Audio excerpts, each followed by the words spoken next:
Good afternoon, good morning, good evening, or whenever you're watching this. You're probably watching it on the toilet.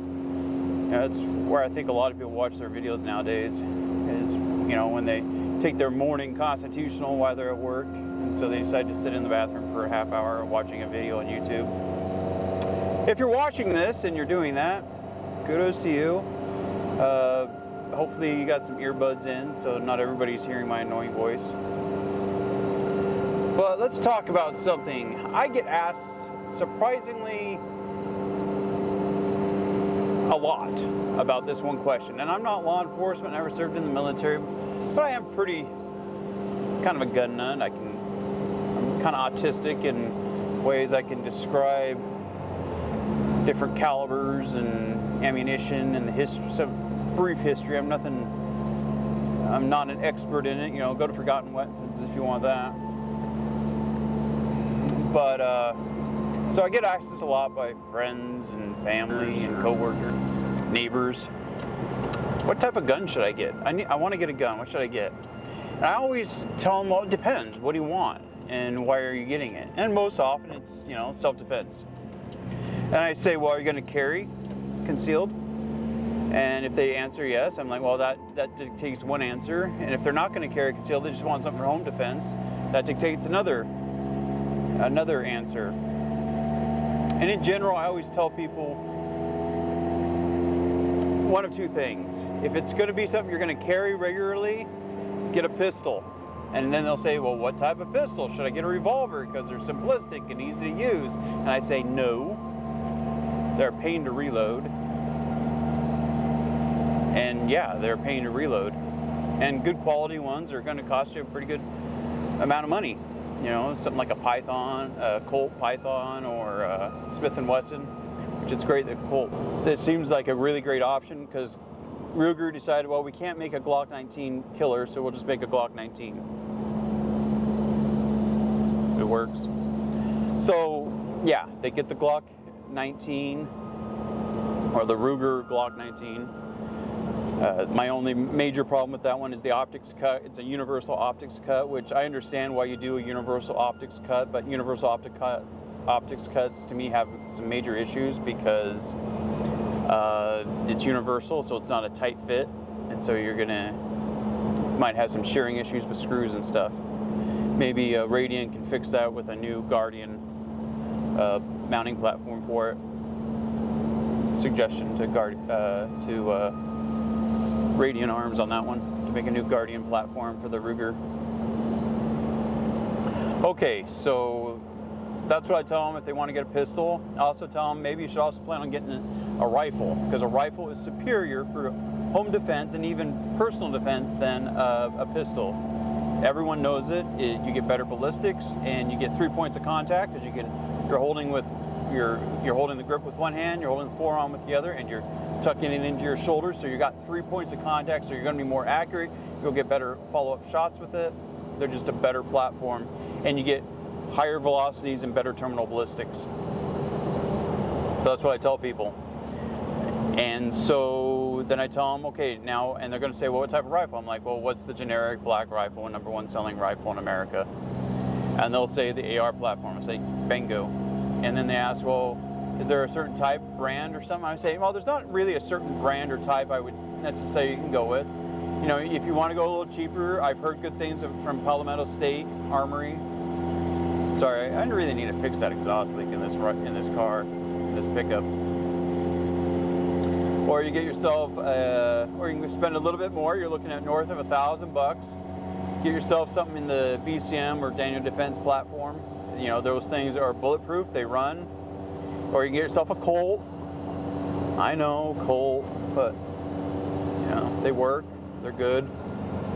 I gotta turn around. I missed my turn off. If you like what you see, please subscribe, hit the notification button, like it, comment if you so choose, and give me. Okay, let's talk quickly about what I'd recommend for a pistol. This is just a generic Glock 19. It's not even the MOS. This is a Gen 4. Yeah, it's got the green frame. You don't have to get the green frame. Get a black frame, I don't care. Get whatever I have. I've used this one a lot. I still train with it, even though it doesn't have the optics. As I've talked about before, I typically like doctor cuts, but I keep this one just so I can show people what you can basically get. The only things that I've modified on it is it got Heine the Heine 2-dot sights, so it's got a dot on the front and dot in the rear, and so when you line them up, it looks like a figure 8. And then I have a Magpul Gen 4 Glock 19 magwell on it. I don't do anything with the triggers. I don't touch my triggers on my pistols. So that's what I have. Oh man, it's really come down hard on the rain. So this is what I tell people to get. Now, one thing you might want to think about getting, especially if you're going to have for home defense, you can get one of the Surefire little short ones or the Streamlight short little lights, and you can get holsters for them. I have a Raven concealment right here. This is the Perun, and it's got a Copia mag that I just keep attached to like that, so I don't have to search around for them when I need it. And that's what I would recommend anyone. And to think about getting for concealed carry or just even home defense. If you're gonna, especially for home defense, think about getting a light on it. People say, well, do I need a light for concealed carry? I carry one, but I also carry, again, a handheld. You should always have a handheld light. So yeah, the Glock, you'll hear by everyone, they're generic, they work, there's nothing wrong with them. They're ugly. But I don't know if they still make the Gen 3s, but you can get a Gen 4, Gen 5. You can get I would recommend someone, if they're going to really get into shooting, maybe think about getting one with the MOS cut. I have a few of the MOS cut, and then I also have my slides cut for an optic. But that way, in the future, as you get more training, you want to go to an optic, because optics do help a lot, especially as you get older, and in low light situations, they're really nice. Also, you got something to rack, and it just looks cool.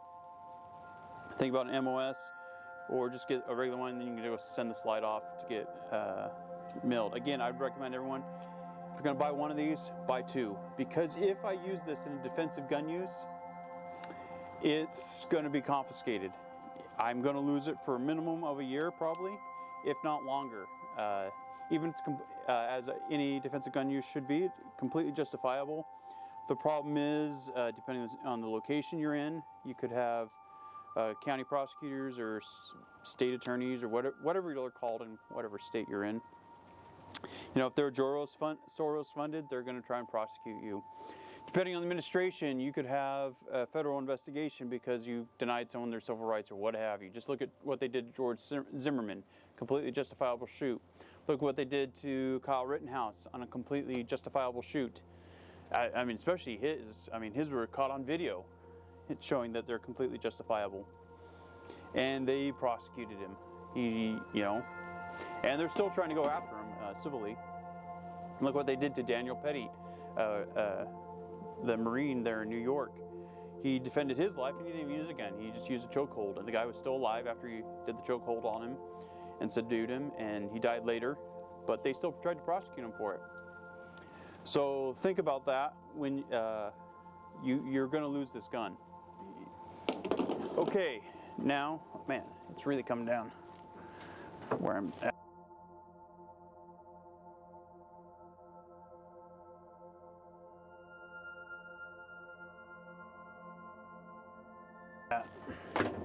Okay, now for the rifles, this is what I'll tell everyone for a generic rifle. As you can see, unloaded, bolts up face. I removed the firing pin on this rifle. This is just your generic BCM Recce 16. Now, the only thing that's not still stock from it is I added a Phase 5 tactical kind of bad lever thing that I really like, and Radian charging handle, and Radian safety, and Geisley Super Dynamic Enhanced flat face 2-stage trigger, and a Sons of Liberty Knox flash hider. This is where I will show anyone. You don't have to do the flash hider, you don't have to do the charging handle or anything else that I've done with it. You can just buy it as stock with the PNT trigger, I think is what BCM calls it. And that's what, and leave the safety, don't even leave the ping pong paddle.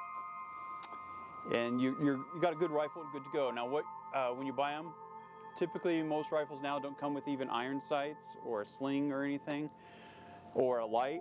So I'll tell someone, if you're going to get a rifle for home defense or even just vehicle defense, you're going to want to think about getting some iron sights. You can go with the cheap plastic Magpul ones that are like 30 bucks.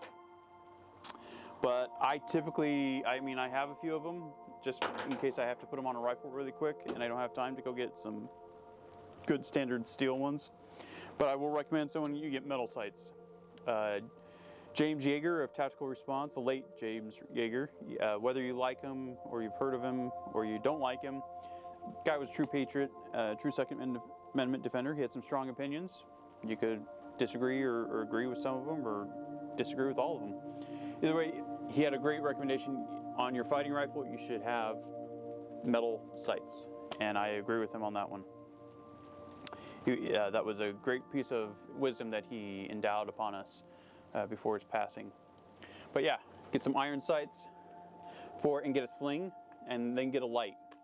You don't have to get the optic right away, but these are Magpul Pro metal sights, and then it's a Surefire dual fuel ultra light, I believe. I know it's dual fuel. You don't have to get the Surefire, they're a bit more expensive. You can get the Stream lights, they're a bit more budget friendly and they work just as well. I have a few of them. But this is what I'll tell people to get. Get yourself a BCM or Daniel Defense or another similar tier rifle. These are combat ready rifles. And put the iron sights on it, get a sling, get a light. Now, what I would tell people is eventually you're probably gonna want to get a red dot or a low-powered variable optic, LPVO. But definitely a red dot would be your next major upgrade for it, because red dots are nice. They are much better in low-light shooting. They're better for just in general. They're just better. You pop it up, dot's there, you're ready to go. Just as long as you have it zeroed and you know where it hits at different distances, you're good to go with a red dot. Then people ask, what type of red dots would you suggest? I recommend either EOTech or Aimpoint. People say, what about the Holosuns or Vortex? I've heard good things about, so I can't. But I've never used them, so I won't speak. I do have an Vortex LPVOs, so I can speak to those, but I can't speak to the red dots. You can't go wrong with Aimpoint. You can't go wrong with EOTech. I like Aimpoints because, again, like everyone will tell you, the battery life. EOTechs do have a better sight picture, though. I don't go with Holosuns because I try and stay away from anything that are made by communists in China. China is a very evil country. Their government is pure evil, and they enslave their people, and it's all made by slave labor. And what they do to their people is horrendous, and what they plan on doing to us if they are given the chance is horrendous. So yeah, get an Aimpoint or EOTech or maybe a Vortex. Plan on getting those, you mount it up, you zero it, and you know where it hits at zero, but also take it out to different distances. Everything from close up all to 200-300 meters. Learn where your rifle hits with iron sights and a red dot optic. What I would recommend after that point, after you get the rifle and you got the sling, iron sights, and a light, and then you get the red dot optic when you can afford it. You can't go wrong with the Aimpoint Pro. These are, for the money, these red dot optics are fabulous. They can do everything. They even have night vision feature, so I can go down to the lowest settings and I can passively aim with my nods. They come with a mount, which many Aimpoints don't. Looking at the T1 or T2, T1, T2s. But the Pros come with a mount, not the greatest mount because it's got this little knob out here, but they work, they're bulletproof. And the Pro is just a great budget-friendly optic. The only thing I don't like about the Pro is the battery. It uses this funky, I forget what the name of the battery is, I'll put it down below, but so that's the only weird thing, is it uses some weird battery. It's not like a AAA or a AA or even the CR2032s that your T2s use and most of your LPVOs use. So that's the only thing I diss on it, is the battery, but it's a long battery life. So you get something like an Aimpoint or EOTech. Again, if you're looking for budget friendly, get the Aimpoint Pro. Mount it up there, zero it, learn where it hits at different distances. Other things I could recommend is, again, I like the Radian Talon safeties and the Radian charging handles. But the BCM charging handles work. I'm just not a big fan of them. Just personal use, personal preference. I did eventually. I'm probably going to think about getting a suppressor or a silencer, whatever you want to call it. The original patents, they were called silencers. So, what have you. You're going to want to get maybe a suppressor somewhere down the line. They're nice. They quiet the gun a little bit, but they're really nice for flash reduction. So maybe you want to think about putting a different muzzle device on there so you can have a quick detach. I would recommend quick detach, because going back to the thing with the pistol is if I use this rifle in self-defense scenario, in a defensive gun use scenario, depending on the place that I'm at, somebody's car is going off because you forgot to unlock it when you open the door. Is the prosecutor could use all the features you put on this gun to prosecute you and to convince the jury that you're an evil, horrible person for defending your life and then the life of others, because he's a government employee and all government employees are evil, or they at least will do evil things. I won't say they're necessarily evil, they're just willing to do evil things. So think about that when you are going to go with suppressor. You can go with direct thread, whatever, but you're probably going to want to remove that before you go give this gun to the cops. Also, if you have quick detach on the optic, take that off. If you can quickly detach the light, take that off. Try and strip the gun down as much as possible so that when you hand it to them, one, you're not out all that money, as this weapon and all the accessories sit in an evidence locker. But when they take the pictures and present it to the jury, if it were to go that far, the jury's just going to see a generic AR-15, not one that's all kitted out. Something to think about. That's why I like quick detach optics, because I can ditch them if I have to turn it over. Also, I can keep them. I'm not out the money, as it sits in the evidence locker collecting dust. Also, probably things in evidence lockers I've heard can go missing. So think about that one. So yeah, if you decide to go with the suppressor, go with quick detach, take it off. If you can quickly detach your optic, do that. Take out anything else you can. Theoretically, you could argue that all I have to do is give them the lower receiver, because the lower receiver is what the ATF classifies as the firearm. And even at that, if you look under the 1968 Gun Control Act, technically the AR-15 is not a weapon because of how barrels and grips and triggers and everything have to be mounted inside of each other. They all kind of have to be in the same thing. A bolt action gun is considered a rifle, but technically an AR-15 under the 68 Gun Control Act, from my understanding, and it has been proven, the DOJ has never brought a case when somebody uses the defense because they don't want to get the case law, but they've been able to get charges thrown out on people because they say, well, AR-15 is not a rifle according to the 68 Gun Control Act. But either way, strip as much of the weapon you can down as you can before you give it to the police and after you've had to use it to defend your life. Because they're going to take it. They'll get a warrant. If you don't give it to them, they will probably get a warrant, and they're going to then search your house and probably take even more guns. But be prepared to take strip it as much as you can before you hand it over to them. That way, a prosecuting attorney has less to argue in court if it makes it that far. Again, never talk to the cops or a prosecuting attorney or anyone in the government unless you have your lawyer present. And if you can't afford a lawyer, then just keep your mouth shut.